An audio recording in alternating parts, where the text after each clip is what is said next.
Selamat datang kembali. Hari ini kita punya bahan obrolan yang, seru banget, berdasarkan sumber yang Anda berikan. Betul. Kita akan coba menyelami arena pertarungan politik di Sulawesi Selatan. Tapi ini bukan soal pilkada atau pileg biasa. Bukan, ini soal perebutan kursi Ketua Komite Nasional Pemuda Indonesia, KNPI. Nah, itu dia. Sepintas mungkin kedengarannya kayak urusan internal organisasi aja ya. Iya, banyak yang mikir gitu. Tapi jangan salah, ini penting banget. Justru itu. Yang bikin saya penasaran dari awal itu, jadwal musyawarah daerah atau musdanya aja belum jelas kapan. Belum ada tanggal pasti. Tapi manuver para calon di belakang layar ini udah, luar biasa kenceng. Ini bukan lagi pemanasan. Rasanya kayak pertarungan utamanya udah mulai duluan. Udah curi start semua. Jadi, misi kita hari ini adalah membedah sumber dari tribuntimur.com ini.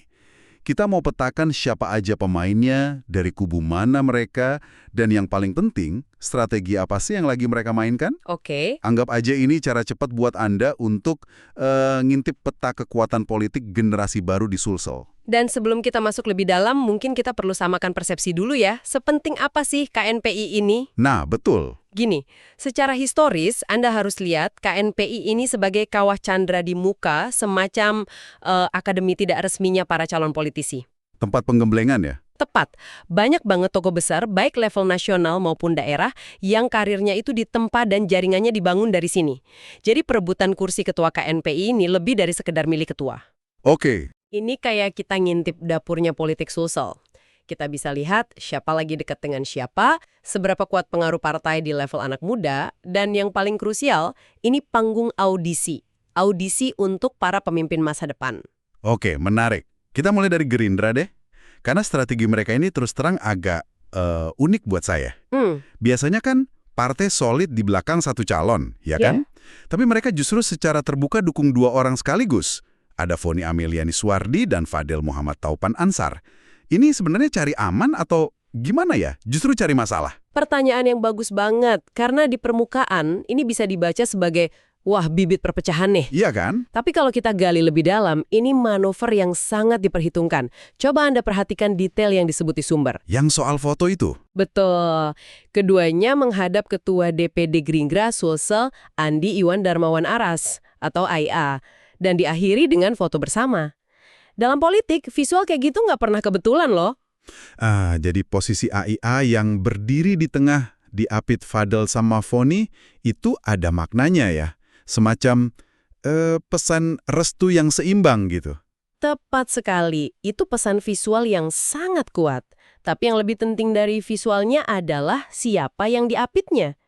Profil dua orang ini kuncinya buat baca strategi Gerindra. Coba kita lihat yang pertama dulu, Foni Ameliani Suwardi. Oke, Foni ini kan anggota DPRD Provinsi Sulsel. Dapilnya, ini basis suaranya dia, mencakup Jeneponto, Bantaeng, dan Selayar. Posisinya di partai juga kuat banget. Kuat. Ketua DPC Gerindra Jeneponto, dan ini yang penting, Ketua Tidar Sulsel. Tidar itu kan saya pemuda resminya Gerindra. Persis. Jadi Foni ini representasi kekuatan murni dari dalam mesin partai. Dia kadar tulen, jalur komandonya jelas, basis masanya di internal juga jelas. Dia itu bisa dibilang anak kandung partai. Oke. Satu dari jalur internal, terus lawannya Fadel Muhammad Taufan Ansar.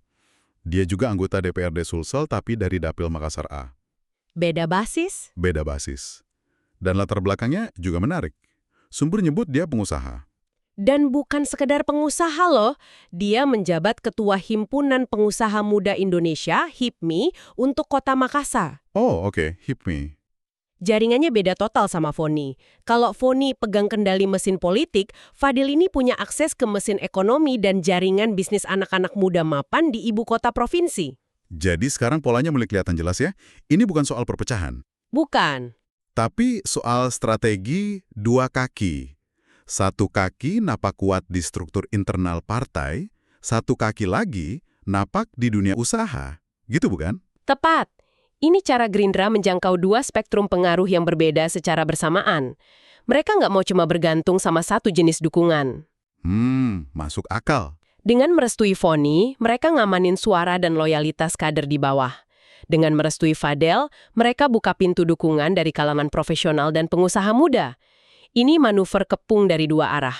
Sekaligus juga jadi pesan ke publik ya. Nah, itu dia.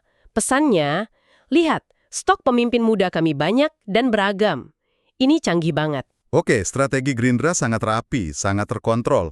Tapi kalau kita lihat kubu PAN, suasananya beda 180 derajat. Beda banget. Di sana justru kesannya rame-rame kan? Sumber nyebutin setidaknya ada 3 nama yang muncul. Betul, pendekatannya terasa lebih riuh, kayak festival. Dan ini bisa kita baca dalam beberapa cara. Coba kita lihat dulu siapa aja yang mereka tampilkan. Yang pertama ada M. Gemilang Pagesa. Namanya unik, posisinya juga mencolok. Iya, Usianya baru 28 tahun tapi udah jadi ketua DPRD Kabupaten Maros. Sumber bilang dia diusulkan Barisan Muda PAN dan punya pengalaman mimpin KNPI di tingkat kabupaten. Ada narasi putra daerah juga yang disebut-sebut. dan narasi itu jangan dianggap remeh dalam politik lokal. Fakta bahwa dia bisa jadi pemuda pertama dari Maros yang maju di level provinsi, itu modal politik yang kuat banget. Oh ya? Tentu, dia bawa representasi kewilayahan, suara dari daerah penyangga Makassar. Oke. Satu dari kekuatan daerah. Lalu yang kedua ada Eli Oscar. Profilnya beda lagi. Beda total. Dia mantan sekretaris KNPI Sulsel, jadi udah paham banget seluk-beluk organisasi. Tapi yang paling ditonjolkan itu jabatannya sebagai Komandan Kokam di pimpinan Pusat Pemuda Muhammadiyah. Nah, ini dia. Ini basis kekuatan yang sama sekali berbeda, tapi sama-sama masif. Kalau Gemilang bawa suara teritorial dari Maros, Eli Oscar ini bawa suara dari jaringan organisasi Islam modernis terbesar di Indonesia. Muhammadiyah. Betul, Muhammadiyah itu punya basis kader yang solid, loyal, dan tersebar di mana-mana. Inilah koalisi keagamaan yang disebut di sumber itu. Lalu ada nama ketiga, Irfan Malusrang Kahfi, anggota DPRD Kota Makassar. Sumber memang nggak merinci profilnya, tapi jabatannya sebagai legislator di ibu kota provinsi. Tentu memberinya basis politik perkotaan yang nggak bisa diabaikan. Benar. 3 model kekuatan, Gemilang dengan basis daerah, Eli dengan basis ormas keagamaan, dan Irfan dengan basis politik perkotaan. Pertanyaannya jadi sama kayak waktu kita bahas Gerindra. Apa artinya ini semua? Apa strategi di balik keramaian ini? Nah, disinilah interpretasinya bisa bercabang. Di satu sisi, ini bisa jadi unjuk kekuatan PAN. Mereka seolah-olah mau pamer. Pamer gimana? Lihat, skuad kami dalam dan kaya talenta. Kami punya calon buat mewakili setiap segmen pemilih. Kayak tim sepak bola yang punya banyak pemain bintang di bangku cadangan. Siap diturunin kapan aja. Tapi pasti ada cara baca yang lain, yang lebih kritis. Tentu saja. Dan ini memunculkan sebuah pertanyaan penting yang perlu Anda cermati seiring berjalannya waktu. Oke. Apakah keramaian ini murni strategi buat memperluas jangkauan, atau ini justru sinyal adanya faksi-faksi kepentingan yang beda di internal PAN? Oh. Yang masing-masing lagi dorong jagoannya sendiri. Bisa jadi faksi A dukung Gemilang, faksi B dorong Eli, dan seterusnya. Mereka semua mau nitip pengaruhnya di KNPI. Jadi dinamika internalnya yang seru. Dinamika inilah yang menarik ditunggu. Apakah pada akhirnya mereka akan ngerucut ke satu nama, atau justru bakal ada pertarungan internal yang terbuka? Sebuah drama internal yang patut dinantikan. Oke, dari Gerindra yang solid dengan 2 calon, ke PAN yang ramai dengan banyak kemungkinan. Sekarang kita geser ke pemain yang lebih baru di panggung politik, Partai Solidaritas Indonesia, PSI. Ternyata mereka nggak mau ketinggalan juga ya. Betul. Dan strategi mereka sebagai partai yang relatif baru dan belum punya infrastruktur sebesar Gerindra atau PAN, justru menarik banget buat dianalisis. Mereka harus lebih kreatif. Benar sekali. Sumber menyebut ada 2 nama yang terkait dengan PSI. Yang pertama cukup jelas ya, Muammar Ferere Gandhi. Dia Ketua DPW PSI Sulsel. Langkah yang wajar dorong pimpinan partai buat rebut posisi strategis. Langkah textbook lah ya. Betul, tapi nama kedua ini yang menurut saya nunjukin kecerdasan mereka. Hasrul Kaharudin. Nah, ini dia yang menarik. Dia dikenal luas sebagai Ketua Sapma Pemuda Pancasila Sulsel. Pemuda Pancasila, organisasi besar dengan basis massa yang militan. Dan dia punya pengalaman yang relevan banget. Mantan Ketua KNPI Kota Makassar periode 2021 sampai 2024. Pengikatnya adalah, di pemilu 2024 kemarin, dia maju sebagai caleg lewat PSI. Nah, disitulah kuncinya. Apa yang PSI lakukan di sini cerdas banget. Gimana tuh? Mereka nggak cuma ngandelin kader internal murni yang mungkin jam terbangnya belum tinggi, mereka secara aktif bangun aliansi atau bahkan mengadopsi figur yang udah jadi. Figur yang udah punya modal sosial, modal politik, dan yang terpenting, modal jaringan yang mapan. Jadi ini bukan sekedar dorong kader, tapi kayak nebeng kekuatan yang udah ada gitu ya? Tepat sekali. Coba kita bedah nilai strategis seorang Hasrul Kaharudin buat PSI. Dengan dorong figur yang punya basis kuat di organisasi sebesar Pemuda Pancasila dan punya rekam jejak mimpin KNPI di level kota, PSI sebenarnya lagi ngambil jalan pintas yang efektif banget. Mereka nggak perlu bangun jaringan dari nol. Oh iya. Mereka numpang di infrastruktur non-partai yang udah ada, udah teruji dan udah punya masa. Di arena yang didominasi partai-partai raksasa, ini manuver kuda hitam yang sangat cerdas dan potensial. Oke, jadi kalau kita tarik mundur sedikit, ini luar biasa menarik. Kita nggak cuma lihat 3 partai, tapi 3 filosofi pertarungan yang beda banget. Betul. Gerindra main catur dengan 2 bidak kuat yang saling melengkapi. PAN seolah-olah gelar festival dengan banyak panggung buat narik semua jenis penonton. Dan PSI, sebagai anak baru, justru cari jalan pintas dengan nebeng kekuatan lain. Peta pertempurannya jadi sangat jelas. Jelas sekali. Betul. Dan sekarang, yang terpenting adalah narik benang merahnya lagi buat Anda. Kenapa semua ini penting? Kenapa Anda perlu peduli sama perebutan kursi ketua KNPI? Oke. Ingat, kontestasi ini adalah sebuah panggung audisi besar. Panggung audisi untuk para pemimpin masa depan Sulsel. Tepat sekali, nama-nama yang kita diskusikan hari ini, Foni, Fadel, Gemilang, Eli, Hasrul, dan mungkin nanti akan muncul nama-nama lain dengan jejaring yang lagi mereka bangun dan uji dalam pertarungan ini, punya potensi sangat besar. Potensi jadi apa?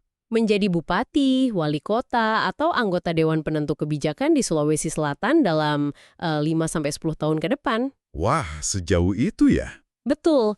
Jadi dengan memahami pertarungan di level KNPI ini, Anda sebenarnya lagi dapat bocoran peta kekuatan politik masa depan di daerah Anda. Anda bisa lihat siapa aja bintang yang lagi naik daun dan mesin politik apa yang ada di belakang mereka. Jadi jelas ya, ini bukan sekedar soal siapa yang menang.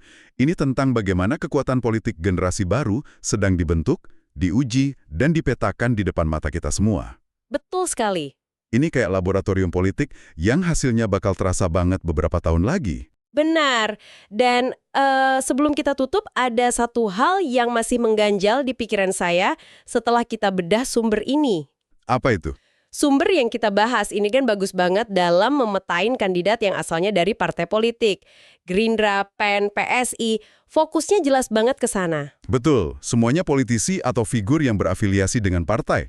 Nah, ini meninggalkan satu pertanyaan besar yang nggak dijawab sama sumber ini, dan mungkin bisa jadi bahan renungan buat Anda. Oke. Di mana posisi dan suara organisasi kepemudaan atau OKP yang murni non-partisan dalam perebutan ini? Menarik. Kita tahu KNPI itu kan wadah berhimpun dari puluhan OKP. Pertanyaannya, apakah mereka dalam kontestasi ini cuma jadi penonton atau pendukung pasif dari para kandidat yang diusung partai? Atau jangan-jangan KNPI hari ini telah sepenuhnya jadi arena proksi bagi pertarungan antar partai politik?